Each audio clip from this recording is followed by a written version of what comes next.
우리 감천중앙교회 중학교, 고등학교 친구들 잘 지내고 있죠? 전사님이에요. 안녕!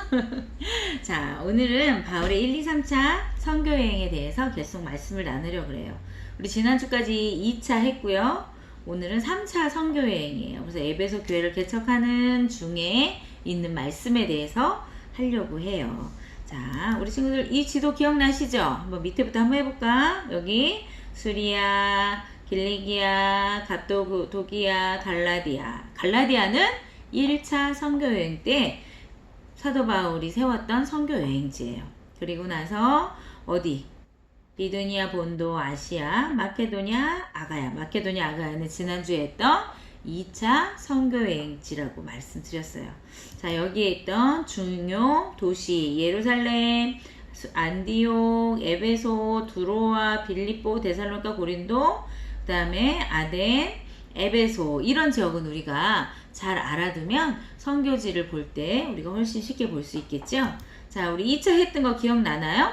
수리아 안디옥에서 출발해서 어디로 갔다고? 다소, 이고니온, 유스드라, 비시데 안디옥 갔다가 원래는 어디 가고 싶었어요? 에베소 가고 싶었지만 못 가고 두로아에서 누가를 만나? 아, 하나님이 우리를 마케도니아 지역에서 복음 전하기를 원하시는구나 라고 깨닫고 유럽 지역에 교회를 세웠다 그랬죠. 그래서 세웠던 교회가 처음 세웠던 교회 빌립보 교회, 두 번째 데살로니가 교회, 그리고 내려와서 고린도 교회 개척, 이렇게 세 군데의 교회를 개척했다고 지난주에 얘기했어요. 그러면서 거기에서 발생된 책이 3권 있었죠. 뭐였죠? 데살로니가 전후서, 갈라디아서, 이렇게 책까지도 발생했어요. 성경 목록, 새로운 성경 편지 목록이 발견됐어요. 그러면 이제 떠나는 이 바울이 아직도 마음속에 여기 가서 꼭 복음 전해야 되는데 하는 곳이 있었단 말이야. 거기가 어디였냐면 바로 에베소예요. 그래서 그 얘기를 누구랑 같이 나눴다고? 브리스길라, 아굴라와 같이 나눴어요. 그래서 거기 가서 너 먼저 하고 있어 해놓고 에베소에 브리스길라 놔두고 바울만 가이사랴, 예루살렘, 수리아 안디옥교회, 그래서 2차를 마쳤어요. 그러면 2차 끝에는 바로 이렇게 돼 있는 거예요. 수리아 안디옥교회에서 누가? 바울은 나 에베소 어떻게 복음 전할 거야 라고 계획을 짜고 있고, 브리스길라와 아굴라는 어디에 있을까? 에베소에 있겠죠. 거기서 바울 선생이 오시면 더 열심히 복음 전해야지 하면서 복음을 어떻게 전할지 서로 전략을 짜고 있어요. 그리고 있는 중에 지금 아볼로라고 하는 사람은 어디로 갈 거냐면 브리스길라, 아굴라가 있는 지역으로 가게 될 거예요. 그래서 거기에서 복음을 받고 고린도 교회로 2대 담임 목사님으로 가시게 될 거거든요. 지금 이런 상황이 될 거예요. 그래서 이런 모습으로 있었어요. 그런데 바울은 꿈이 있었어요. 뭐냐면 나 헬라 지역에서 헬라어권에서, 다시 얘기하면 지금 우리가 공부하는 유럽까지, 여기를 헬라어권이라 그러거든요. 헬라어권에서 복음 다 전하고 나서 나 라틴어권까지 갈 거야. 왜? 이유가 뭐냐면 예수 그리스도께서 부활 승천하실 때 마지막 명령이 어디냐면 땅끝이었거든요. 그래서 바울이 생각한 땅끝이 어디냐면 라틴어권, 지금으로 얘기하면 스페인 지역이에요. 성경에는 서바나 이렇게 기록되어 있거든요. 그래서 나 이제 라틴어권으로 가서도 예수 복음 전할 거야 라고 계획을 짜고 있는 중이라는 거예요. 자, 이러던 중이었어요. 자, 이제 3차를 본격적으로 한번 시작해 볼게요. 어디에서 시작돼야 되겠어요? 수리아 안디옥에서 시작돼야 되겠죠. 어디로 갈 거니까? 에베소. 그러면 에베소 가려면 육로가 편할까요? 배로 가는 게 편할까요? 육로가 편해요. 그래서 이렇게 가는 거예요. 다소, 더베, 이고니온, 비시디, 안디옥. 왜 가죠? 맞아요. 1차 선교여행지에 가서 잘 하고 있나? 예수님 잘 믿고 있나? 말씀대로 잘 살고 있나? 이런 것을 보러 갔어요. 그리고 또 하나 계획이 있는데 그거 뭐냐면 지금 예루살렘 교회가 엄청 어려운 중에 있거든요. 그래서 내가 세운, 하나님이 함께해서 세우신 1차, 2차 교회들한테 가서 우리의 모교회인 예루살렘 교회를 좀 도왔으면 좋겠어요 하고 헌금을 거둘 계획도 가지고 있어요. 누가? 바울이. 그래서 가서 미리 얘기해놓고 돌아올 때 너희들이 헌금을 좀 해줬으면 좋겠어 라고 얘기해놓으러 가고 있는 거예요. 그리고 마지막 목적지였던 어디로 가요? 에베소로 가요. 에베소. 에베소엔 누가 있을까요? 브리스길라와 아굴라가 있겠죠? 그곳에서 바울 선생님을 기다리면서 열심히 복음 전하고 있었거든요. 자, 이제 만나서 복음을 전해요. 그러면 우리가 에베소가 어떤 곳인지, 에베소에서 어떤 일이 일어났는지 한번 자세히 보도록 할게요. 먼저 에베소 교회에서 일어난 일에 대해서 우리가 말씀을 나눌 건데, 사도행전 19장 1절부터 20장 1절까지 말씀이 바로 에베소에 있었던 활동이에요. 에베소는요, 아데미를 전통으로 섬기는 도시였어요. 이 아데미가 뭐냐면 여기 보이는 그림 보이죠? 이게 아데미 신상이에요. 무려 유방이 24개나 되는 엄청난, 다시 얘기하면 풍요와 다산의 신이에요. 아이도 많이 넣고 또 풍요, 많은 재산을 가지고 있는 그런 복을 내려준다는 신이에요. 이게 아데미 신상인데, 이 아데미를 전통적으로 섬기는 그런 도시, 거기가 어디였냐면 바로 에베소였어요. 그리고 이 에베소에는 세례 요한의 세례까지 알려져 있었어요. 어떻게 세례 요한의 세례가 에베소에까지 갔었을까? 여러분 기억나시죠? 예수님이 살던 그 시절에도 1년에 3번 디아스포라, 세계에 퍼져 있는 이스라엘 백성들은 예루살렘 성전에 와서 예배드려야 되거든요. 그러면 세계에 흩어져 있는 사람 중에 누구도 있겠어요? 맞아요. 에베소에 살던 사람들도 있었단 말이에요. 그들이 1년에 3번 갈 때마다 예루살렘에서 가장 큰 이슈몰이를 했던 누구? 세례 요한의 세례를 그들이 알고 있었다는 거예요. 그리고 또 바울이 그들에게 그러면 너희는 예수의 이름은 아느냐? 이렇게 물어봤을 때 우리는 모른다고 말해요. 여러분 가지고 있는 성경책 19장을 한번 볼까요? 거기 3절에 보면 이렇게 얘기해요. 바울이 이르되 그러면 너희가 무슨 세례를 받았느냐 대답하되 요한의 세례니라 이렇게 얘기했죠. 그래서 4절에 보니까 바울이 이르되 요한의 회개의 세례를 베풀며 백성에게 말하되 내 뒤에 오시는 이름을 믿으라 하였으니 이는 곧 예수라. 다시 얘기하면 세례 요한이 증거한 사람이 누구냐면 바로 예수님이라는 거예요. 그래서 그 예수를 믿으라고 했어요. 그랬더니 5절에 그들이 듣고 주 예수의 이름으로 세례를 받았대요. 그랬더니 6절에 바울이 그들에게 안수할 때 성령이 그들에게 임했다. 이렇게 하면서 예수의 복음도 에베소에서 전파되기 시작했다는 거예요. 자, 그리고 나서 에베소에서 전할 때 우리 항상 어디 가면 베이스 캠프를 정하잖아요. 딱 중심지를 놓고 그 사방의 복음을 전하게 돼 있거든요. 그런데 전도사님 잘못 썼네. 누란노가 아니라 4번에 두란노 서원이에요. 자, 성경으로 확인해 보니까 9절이거든요. 여러분 가진 성경책 한번 보세요. 19장 9절 쭉 밑에 갔더니 바울이 그들을 떠나 제자들을 따로 세우고 두란노 서원에서 나흘마다 강론했다. 그래서 예수의 복음을 전한 베이스 캠프가 어디냐? 에베소에서는 두란노라는 거예요. 우리 친구들 지금도 왜 두란노 서점, 책 이런 거 많이 나오는 거 알죠? 바로 그 두란노예요. 자, 그리고 5번째 또 에베소에서 어떤 일이 있었냐? 19절, 20절에 보니까 많은 이적도 일어났는데 너무 재밌는 이적도 일어났어요. 그 이적이 바로 뭐냐 하면 12절에 보세요. 10절에 보면 2해 동안 이같이 하니 아시아에 사는 자는 유대인이나 헬라인이나 다 날마다 주 말씀을 들었대요. 하나님이 바울의 손으로 놀라운 능력도 행하셨어요. 심지어 사람들이 바울의 몸에서 손수건이나 앞치마를 가져다가 병든 사람에게 얹으면 그 병도 떠나고 악기도 떠나는 사건들이 일어나는 거예요. 그러니까 이 바울이 얼마나 성령 충만했는 줄 알겠죠. 그런 놀라운 성령 충만의 사건 때문에 바울이 가지고 있던 앞치마만 가도 악기들이 물러가는 거예요. 그랬더니 이 에베소에 살던 사람들이 그걸 보니까 너무 신기해요. 그래서 마술사라고 했는데 이 사람들도 바로 점술사, 점쟁이 뭐 이런 사람들이거든요. 그래서 이런 사람들이 13절에 하는 거야. 와, 도대체 바울이 전하는 저 예수는 누구길래 저런 기적이 많이 나는 거야? 그러면서 14절에 보니까 제사장 스게와 7 아들도 이 일을 행했다는 거예요.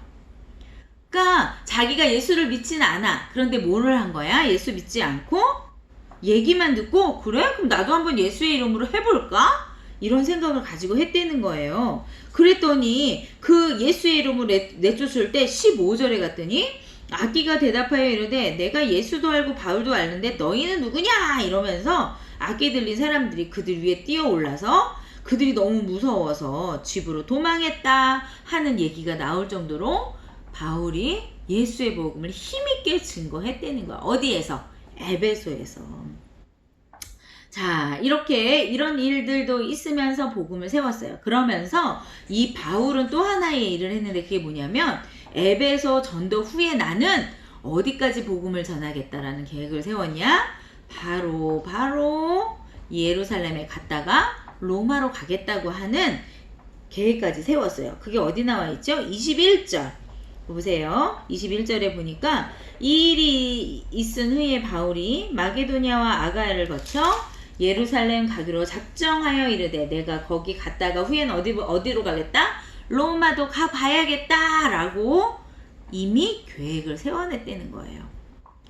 자, 그러면 그런데 그분 중간에 좀 이상한 게 뭐냐면 아니 그러면 그냥 예루살렘 가지 말고 그냥 곧바로 아가야에서 로마로 가면 되지 않나요? 맞아요. 그렇게 갈 수도 있거든요. 그런데 왜 굳이 예루살렘에 가기를 원했을까? 그거는 앞에서 제가 얘기했던 지금 예루살렘에 당하는 많은 어려운 교회에 이 예루살렘이 처해져 있으니까 거기를 도와주기 위해서 1차로 전도했던 갈라디아 교회들과 2차로 전도했던 곳 어딜까요? 빌립보 교회, 데살로니가 교회, 고린도 교회를 거쳐서 뭐 하겠다는가? 헌금을 걷어서 예루살렘 교회를 도와줘야 되겠다라고 하는 계획을 지금 누가 세우고 있어요? 바울이 세우고 있다는 거예요. 에베소에서 무려 3년이나 밤낮 없이 예수의 복음을 전했다 그래요. 그럼 우리 친구들 한번 생각해볼까? 이런 생각해 본 적 있어요? 아니 꼭 예수를 믿어야만 천국에 가는 거야? 다른 종교들도 다 좋은 곳에 가는데 굳이 이렇게 어렵고 힘든 전도와 복음을 전해야 될까? 라고 생각해 본 적이 있나요? 그럼 오늘 우리 한번 전사님이랑 생각해 봅시다. 그럼 도대체 이방 종교와 기독교의 차이점이 뭘까? 우리가 한번 생각해 봤으면 좋겠어요. 여러분 이방 종교가 생긴 배경을 전사님이 창세기 할 때 얘기했었는데 기억하실지 모르겠어요. 그때 무슨 얘기 했었냐면 선악과를 따먹지 말라고 하나님 명하셨다 그랬잖아요. 근데 사람들이 이 선악과가 너무 부담스러운 거예요. 왜? 그것을 먹고 싶어도 먹을 수도 없고 만지지도 못해. 왜? 하나님의 명령이니까. 그래서 이들은 생각했어요. 아, 선악과 말고 그냥 우리가 원할 때 우리에게 도움을 줄 수 있는 신이 생겼으면 좋겠다. 그래서 사람이 종교를 만들기 시작한 거예요. 그게 바로 무슨 종교였다 해서 선악과 없는 종교라고 했잖아요. 결국은 아담과 하와가 선악과를 따먹음으로 인해서 이 땅에 들어온 모습의 종교가 바로 뭐냐면 이방 종교였어요. 그래서 이 이방 종교의 대표적인 게 힌두교라고 얘기하면서 우리 친구들 기억나나요? 이방 종교는 어떻게 신과 사람이 하나가 되는지 합의를 통해서 하나가 된다 그랬어요. 다시 얘기하면 나는 없어. 나는 정체성이 없어. 그냥 몸이 있는데 내 안에 신이 훅 들어오는 거예요. 그래서 내 생각, 내 뜻 이거 전혀 관계없이 신이 내 입을 통해서 막 말하는 거. 우리나라 왜 점쟁이들이 점칠 때 보면 하는 그런 행위라든지 이런 것들로 이들이 생겨나기 시작한 종교. 그게 바로 이방 종교예요. 세계관. 이 세계관은 어디에서 나왔다 그랬죠? 선악과를 따먹을 때 뱀이 하와에게 했던 4가지 유혹. 그죠? 너희가 정령 죽지 않을 것이다. 이런 얘기들. 하나님 같이 된다. 이렇게 했던 말들. 이게 바로 이방 종교의 기초였다는 거예요. 그럼 우리는 어떻게 되는데요? 기독교는 어떻게 하나님과 관계하죠? 연합이라고 했어요. 연합. 연합은 나도 있고 내 안에 예수님이 오시는 거예요. 그래서 우리가 서로 인격적으로 존중하면서 함께 살아가는 종교, 이게 기독교라는 거예요. 기독교하고 이방 종교는 확연한 차이가 있죠. 네, 맞아요. 그래서 그들은 자기들이 만든 신을 통해 자기들이 원하는 좋은 곳으로 간다고 얘기해요. 그러나 이방 종교는 누가 만들었다고요? 사람이 만들었다는 거예요. 여러분, 사람이 만든 종교가 진짜 팩트일 수 있을까요? 그럼 우리 종교는 하나님이 친히 만드셨죠. 그래서 우리는 그 하나님의 나라로 가는 거, 그게 바로 영생이라는 거예요. 그래서 이 영생을 위해서 누가 오셨어요? 예수 그리스도께서 오셨고 죽으셨다는 거예요. 우리 죄 때문에. 그리고 이 지금은 다시 데리러 오실 그 예수님을 기다리는 그런 우리의 모습을 우리는 기독교라고 합니다. 그래서 많은 사람들에게 이 기독교를 전할 수밖에 없었어요. 누가? 바울과 많은 예수님의 제자들과 예수 믿는 사람들이 지금도 그러고 있죠. 그래서 우리 친구들 생각해야 돼. 내가 믿는 기독교 정말 팩트인가? 네, 맞아요. 팩트예요. 사실이고 진리라고 하는 거 절대로 잊으면 안 된다고 했어요. 그러면 우리가 두 번째 생각해 봐야 돼. 아, 그럼 내가 기독교인이네? 그럼 나는 예수님 안에 연합하는 생활을 하고 있는가예요. 우리 친구들은 예수님이 우리 친구들 가슴 속에 있다고 믿고 있나요? 그 예수님이 우리 친구들에게 원하는 말씀을 하실 때 듣고 있나요? 바로 그 듣는 생활, 그것이 믿음의 생활이라고 하는 거예요. 우리 친구들 날마다 우리 안에 있는 그 예수님과 교제해야 돼. 어떤 방법으로? 기도하고 무시로 그 주님께 묻고. 왜냐하면 내 안에 계시니까. 우리 친구들 잊지 마세요. 지금 어려운 시기를 전 세계가 겪어가고 있어요. 그렇지만 우리는 그 모든 일들을 통치하시는 하나님을 결코 잊지 말자고 했어요. 우리 친구들 잊지 마시고 생각해 봅시다. 나는 정말 기독교인인가? 또 내가 정말 기독교인이라면 내 안에 예수님 연합하여 살고 계신가? 그리고 그 주님께서 다시 나를 데리러 오실 것을 나는 오늘도 믿고 살고 있는가? 그 믿는 친구는 어떻게 하겠어요? 그 주님 오실 것을 예비하는 친구들이겠죠? 우리 친구들 한 주간 날마다 삶 속에서 성실하게 학생으로서의 본분을 지키는 건 너무 당연해요. 그렇지만 그 학생의 본분 또한 예수 그리스도 안에서 해야 된다는 사실 잊지 마시기를 바랍니다. 한 주간도 우리 친구들 평안하게 예수님과 동행하는 그런 믿음의 친구들 되시기를 바랍니다. 다음 주에 또 만나요. 바이.